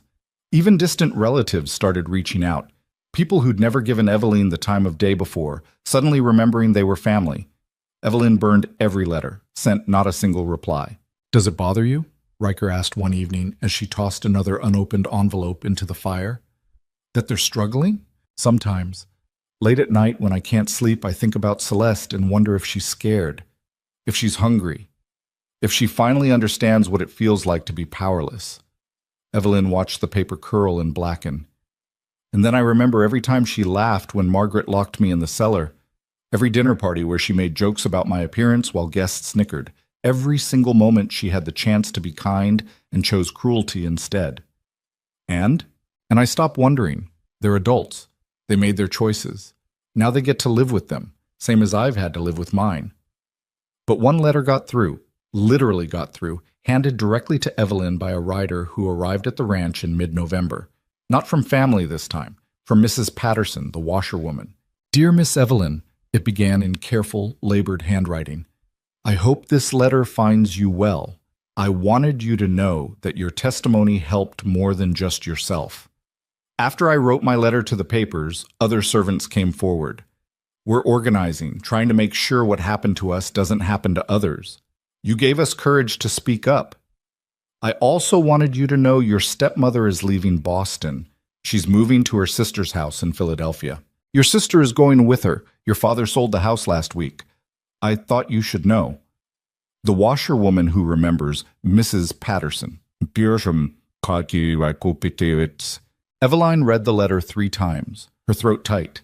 She hadn't just exposed her family. She'd started something bigger, given other people permission to tell their own stories of mistreatment.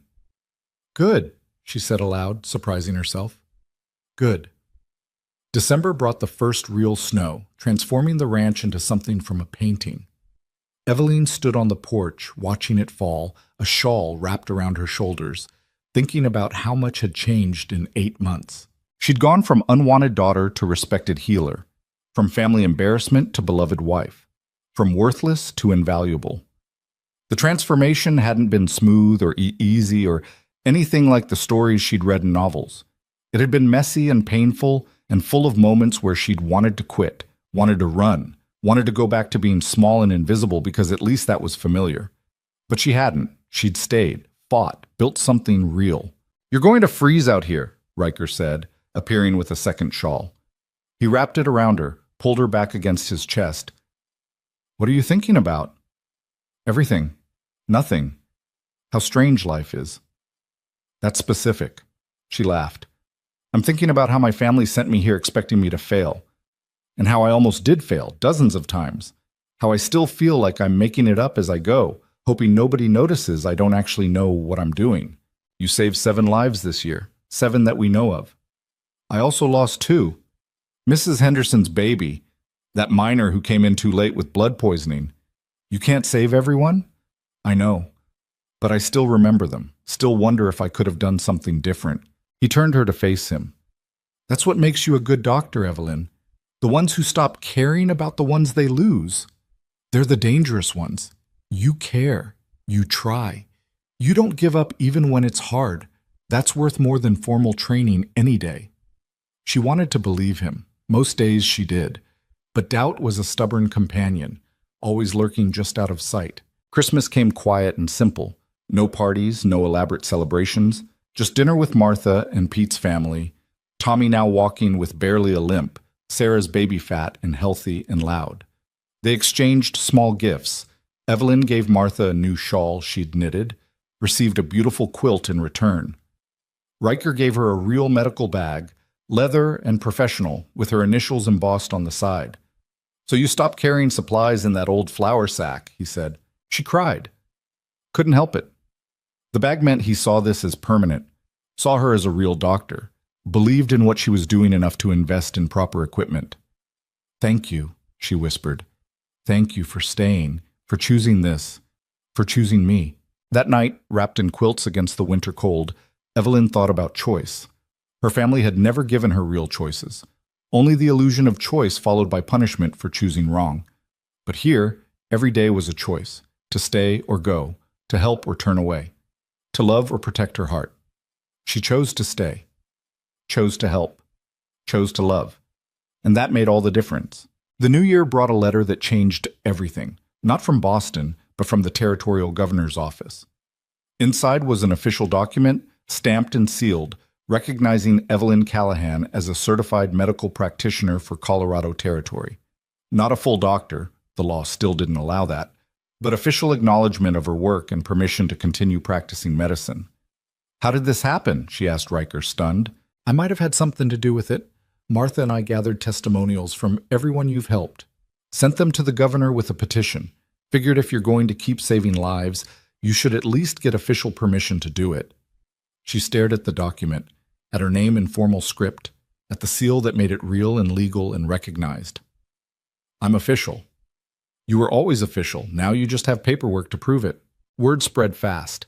Within a week, people were coming from farther away, ranches 50 miles out, mining camps in the mountains, families who'd heard about the woman doctor in Copper Ridge and traveled days to see her.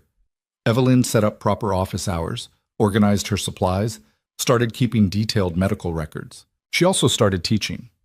Young women would appear asking if they could watch, could learn, could maybe do what she did someday. Evelyn taught them everything she knew, how to set bones, deliver babies, treat infections, recognize symptoms of serious illness. Some would practice for a few weeks and give up. Others stayed, hungry for knowledge and purpose. You're building something, Martha observed one day, watching Evelyn teach 3 young women how to properly clean and suture a wound. A legacy. I'm just teaching what I know. You're teaching women they can be more than wives and mothers, that they can save lives and have careers and be valued for their minds. That's revolutionary. Evelyn had never thought of it that way. She was just doing what made sense, passing on knowledge, helping where she could. But Martha was right. In a territory where women's options were limited, she was showing them different possibilities. One of her students, a quiet girl named Anna, proved particularly gifted. She had steady hands, a calm demeanor, and an ability to assess situations quickly. Evelyn started taking her on calls, teaching her through practice. You're better at this than I was at your age, Evelyn told her after Anna successfully set a broken arm on her own. You really think so?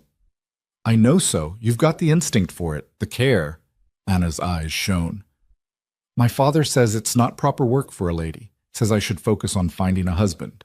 You can do both, or neither, or just one. Evelyn cleaned the medical tools, choosing her words carefully.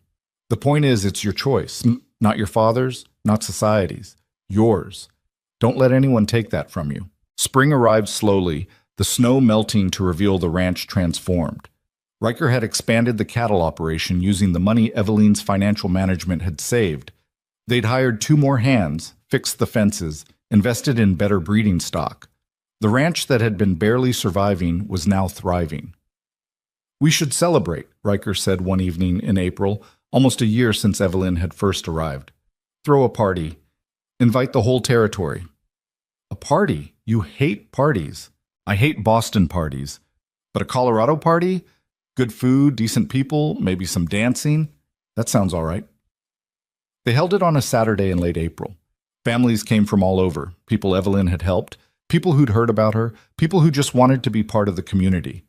Tables were set up outside, food shared potluck style, fiddle music echoing across the valley. Evelyn found herself surrounded by people thanking her, hugging her, treating her like she'd done something extraordinary instead of just what needed doing. Tommy was there, fully healed, dancing with a pretty girl from town. Sarah brought her baby, now crawling and getting into everything. Pete gave a speech thanking Evelyn for saving his family. "Speech!" someone called out. "Mrs. Callahan, give us a speech!" Evelyn's stomach dropped. Public speaking had always terrified her. Too many memories of saying the wrong thing and facing Margaret's wrath. But Riker squeezed her hand encouragingly, and she found herself standing on the porch steps, looking out at dozens of faces watching her with warmth and respect. "I don't know what to say," she started honestly. "A year ago, I got off a train in Copper Ridge expecting humiliation and rejection. My family sent me here as a joke. They were certain I'd fail, certain I'd come running back to prove what they'd always said about me, that I was worthless." The crowd was silent, listening. "But this place, these people, you didn't care about my family's opinion. You cared about what I could do. You gave me chances I'd never had. You trusted me with your health, your families, your lives. And you taught me something my family never could, that worth isn't given to you by others. It's something you build yourself, through action and choice, and showing up when things get hard." She looked at Riker, standing beside her with pride written all over his face. "I came here broken. You helped me heal. I came here worthless. You showed me my value. I came here alone. You gave me family." Her voice cracked. "Thank you for everything, for giving me a home." The applause was deafening. People rushed forward to hug her, congratulate her, welcome her over and over again, and Evelyn, who'd spent 28 years being told she didn't belong anywhere, finally understood what it meant to be exactly where she was supposed to be. Later, after the party wound down and the last guests departed, Evelyn and Riker sat on the porch, watching the sunset over the mountains. The air was cool and sweet with spring flowers. Somewhere in the distance, a coyote called. "You all right?" Riker asked. "Better than all right. Happy. Actually happy." She leaned against him. "Is this real? Did my life actually turn out this way?" "It's real. You made it real." A letter had arrived that morning, the last letter, as it turned out, from Celeste, shorter than the others. No demands this time, no begging, just 3 sentences. "I saw what you've built out there. I saw the newspaper articles, the recognition. I was wrong about you. We all were." No apology, no request for forgiveness, just acknowledgement. Evelyn had burned it like the others, but this one sat differently. Less bitter, somehow. Maybe because it didn't matter anymore what Celeste thought, what any of them thought. "I got another letter from your sister," she told Riker now. "And?" "And nothing. She admitted she was wrong, but it doesn't change anything. They had years to see me clearly, years to choose differently. I'm not wasting energy forgiving them or hating them. I'm just moving forward." That sounds healthy. It sounds exhausting, but it's honest. She looked up at the darkening sky, stars beginning to appear. "You know what the strangest part is? I don't think about them much anymore. They were my whole world for so long, and now they're just people I used to know. The story gets told about them at parties. Did you hear about that awful Boston family? But I don't feel connected to it anymore. Because you're not. You're Evelyn Callahan now, Colorado Territory's most stubborn doctor." She laughed. "Stubborn? Absolutely stubborn. You argued with me for 20 minutes last week about the best way to treat saddle sores." "Because you were wrong." "I know. That's what makes you good at your job. You don't back down when you know you're right." He pulled her closer. "Even when it's inconvenient or difficult or people tell you to stop. Like my family did. Like your family did. And look where their stubbornness got them versus where yours got you." It was true. Margaret's stubbornness had been about maintaining control, protecting image, crushing anything that threatened her position. Evelyn's stubbornness was about survival, about refusing to accept other people's definitions of her worth. One destroyed, the other built. The difference mattered. Summer brought news that Margaret and Celeste had moved to Philadelphia and disappeared from society entirely. Evelyn's father had avoided prison but lost everything: his business, his reputation, his standing. The last report said he was working as a clerk in a law office, a humiliating fall for a man who'd once hosted senators and governors. Evelyn felt something when she heard. Not satisfaction, not quite. Not sadness either. Just a sort of hollow acknowledgement that consequences were real and unavoidable. "You could write to him," Martha suggested carefully. "Your father, if you wanted closure." "What would I say? Sorry your life fell apart, but you earned it? I forgive you, but I don't really?" Evelyn shook her head. "I spent my whole life trying to get him to see me, to choose me over Margaret, to be the father I needed. He never did. Writing him now won't change that." "Fair enough. Just wanted you to know the option exists." "I know. And I'm choosing not to take it. I'm choosing to focus on the life I have instead of the family I've lost." Anna, her best student, assisted with a complicated birth that month. Twins, one breech, mother exhausted and hemorrhaging. Together, they saved all 3 lives. Afterward, Anna sat on the porch steps and cried from relief and triumph and pure, overwhelming emotion. "I did that," she kept saying. "I helped save them." "You did," Evelyn confirmed, sitting beside her. "You were brilliant. My father's going to be so angry. He specifically told me to stop this foolishness." "What are you going to do?" Anna wiped her eyes, squared her shoulders. "Keep going. I'm good at this. Better than I'd be at anything else. If he can't accept that, well..." She looked at Evelyn. "You managed without your family's approval. I can too." Evelyn smiled. "Yes, you can, but it's not easy." "Doesn't have to be easy to be right." Watching Anna walk away, head high despite her fear, Evelyn felt something shift. She wasn't just healing herself anymore. She was showing other women they could heal too, could choose differently, could be brave even when it cost them. That mattered more than any revenge against her family ever could. By the time fall rolled around again, a full year since the scandal broke, Evelyn barely thought about Boston at all. She was too busy running what had become an unofficial hospital, patients staying in the spare rooms, students rotating through to learn, Martha helping manage the chaos. The ranch house had transformed from a lonely bachelor's dwelling to a center of healing and learning. "We need more space," Riker said one evening, surveying the packed kitchen. "Maybe build an addition, dedicated medical space." "That costs money." "We have money. Thanks to you, remember? Your accounting saved this ranch. Least I can do is invest some back in your work." They designed it together. A separate building attached to the house with examination rooms, a small surgery, space for recovering patients, and a classroom for teaching. It took 3 months to build, the whole community pitching in. The day it opened, Evelyn stood in the doorway of her own medical practice and couldn't quite believe it was real. A brass plaque beside the door read, "E. Callahan, Medical Practitioner." "What do you think?" Riker asked.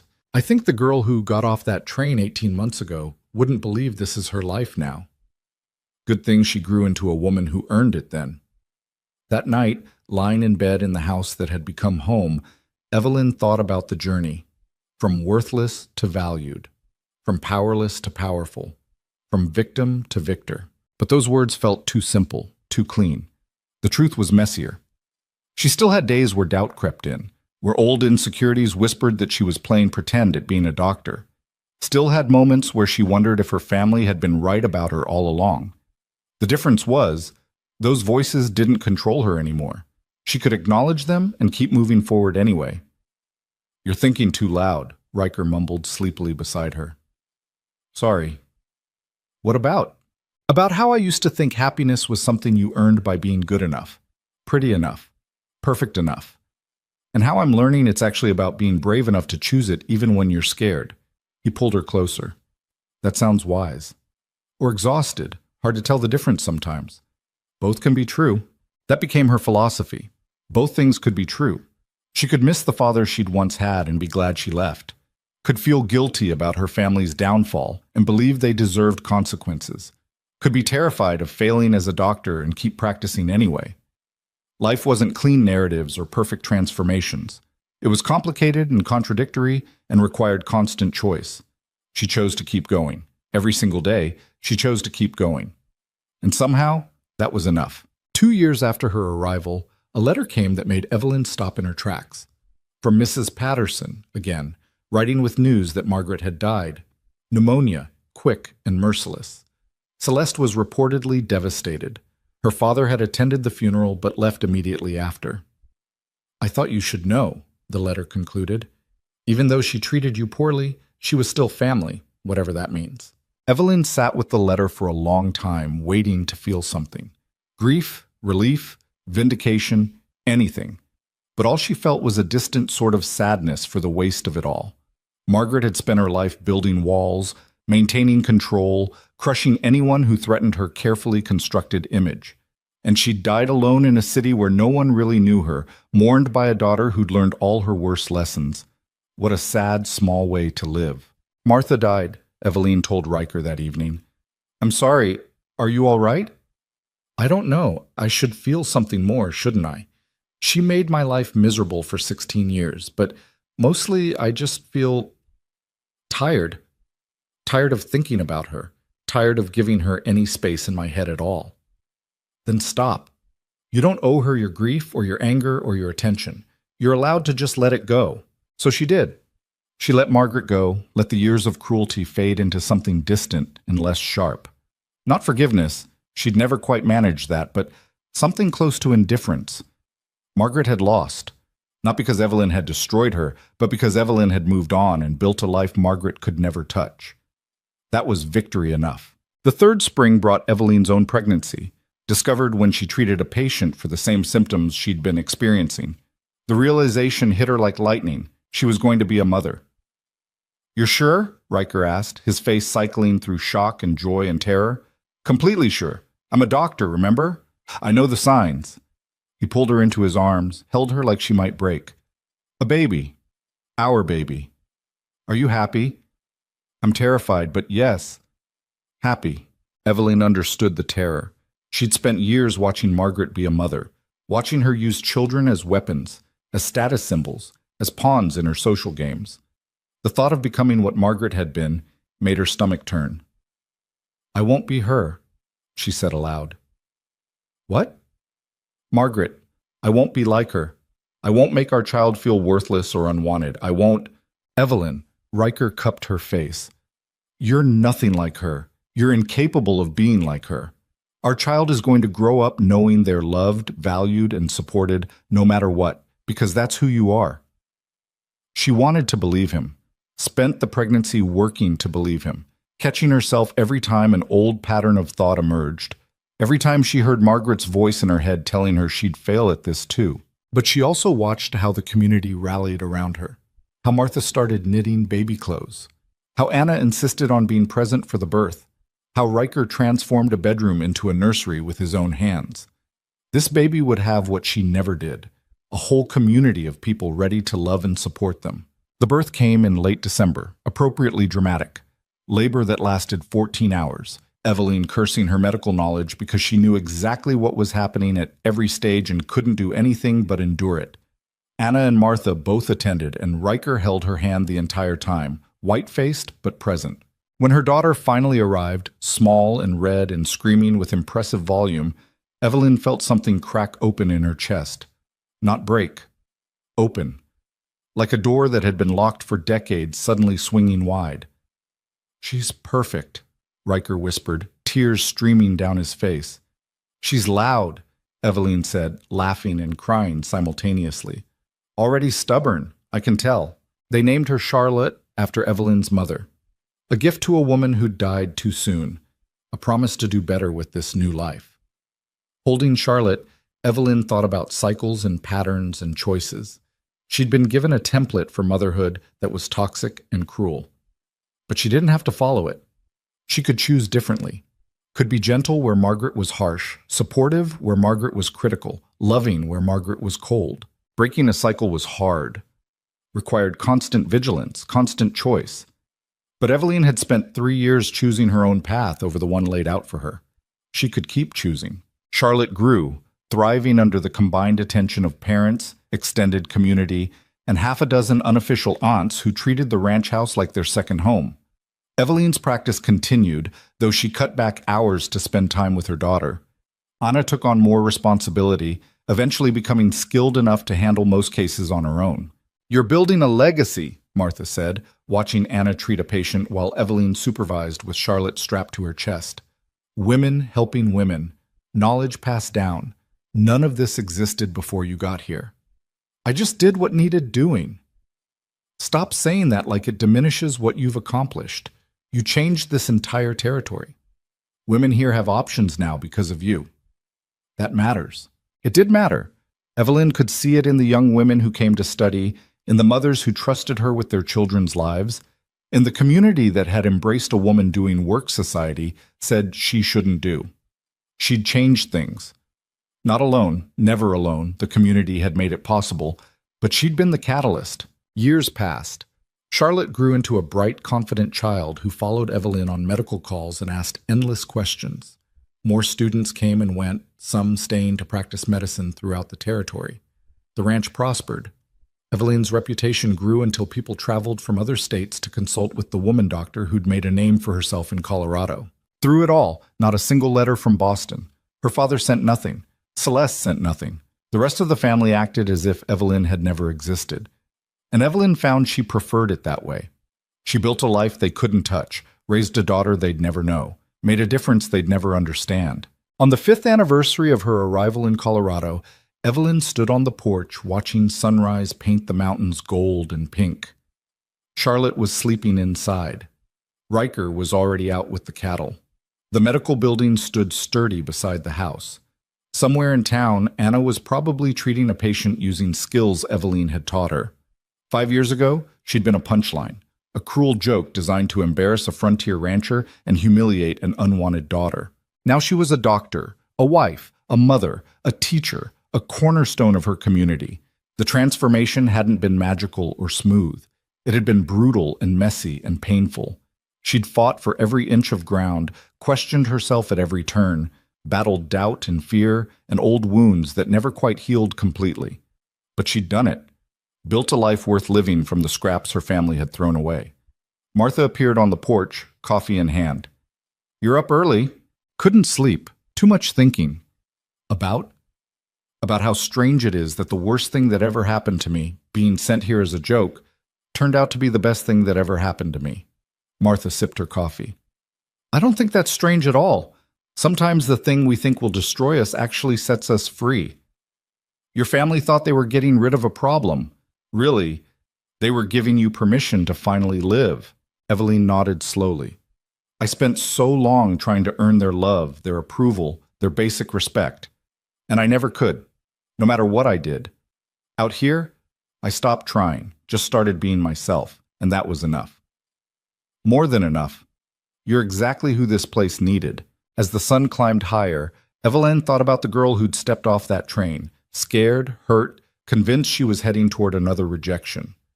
That girl had been right to be scared. The journey ahead of her was going to be harder than anything she'd faced before, but it was also going to be worth it. Because the frontier didn't care about Boston's definitions of worth, didn't care about pretty faces or proper manners or family names.